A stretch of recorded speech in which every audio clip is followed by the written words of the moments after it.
Budget അവതരണം 2.5 മണിക്കൂർ പിന്നിട്ടപ്പോഴാണ് വിവരങ്ങൾ ചോർന്നെന്ന ആരോപണം പ്രതിപക്ഷം ഉന്നയിച്ചത്.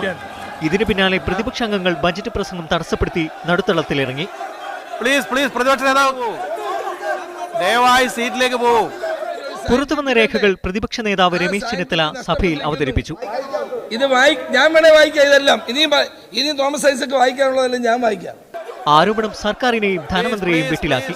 ഗൗരവമായി പരിശോധിക്കുമെന്ന് മുഖ്യമന്ത്രിയും ധനമന്ത്രിയും വ്യക്തമാക്കി. പ്രതിപക്ഷം ഉന്നയിക്കുന്ന കാര്യം എന്താണ് സംഭവിച്ചത് എന്ന് പരിശോധിക്കാം എന്താണെന്നുള്ളത്. പ്രതിപക്ഷ ആരോപണത്തെക്കുറിച്ച് പരിശോധിച്ച് തീരുമാനം പറയുമെന്ന് സ്പീക്കറും അറിയിച്ചു. ചെയർ സോഷ്യൽ മീഡിയ നോക്കാൻ പോയിട്ടില്ല, അതിലെന്താണ് വന്നതെന്ന് കാണാനും പറ്റിയിട്ടില്ല. അത് പരിശോധിച്ച് ആവശ്യമായ നടപടി സ്വീകരിക്കാം. ഇതേ തുടർന്ന് ബജറ്റ് അവതരണം പുനരാരംഭിച്ചെങ്കിലും പ്രതിപക്ഷം പ്രതിഷേധം തുടർന്നു. പിന്നീട് സഭ ബഹിഷ്കരിച്ചു. 10:26 മന്ത്രിയുടെ ഓഫീസിൽ നിന്ന് ഇത് ചോർന്നത്.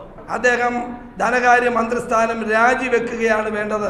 ബജറ്റിലെ നികുതി നിർദ്ദേശങ്ങളും ചോർന്നു. സൗരോർജ പാനലിനും പാക്കിംഗ് വസ്തുക്കൾക്കും നികുതി കുറച്ചത് വളരെ കൃത്യമായി ഈ പത്രത്തിൽ ഇന്ന് രാവിലെ വന്നിരിക്കുകയാണ്. ബജറ്റ് ചോർന്നത് ധനമന്ത്രിയുടെ ഓഫീസിൽ നിന്നാണെന്ന് ആരോപിച്ച പ്രതിപക്ഷം തോമസ് ഐസക്കിന്റെ രാജി ആവശ്യപ്പെട്ട് തുടർ പ്രക്ഷോഭത്തിന് ആലോചന തുടങ്ങിയിട്ടുണ്ട്. മീഡിയ 1 തിരുവനന്തപുരം.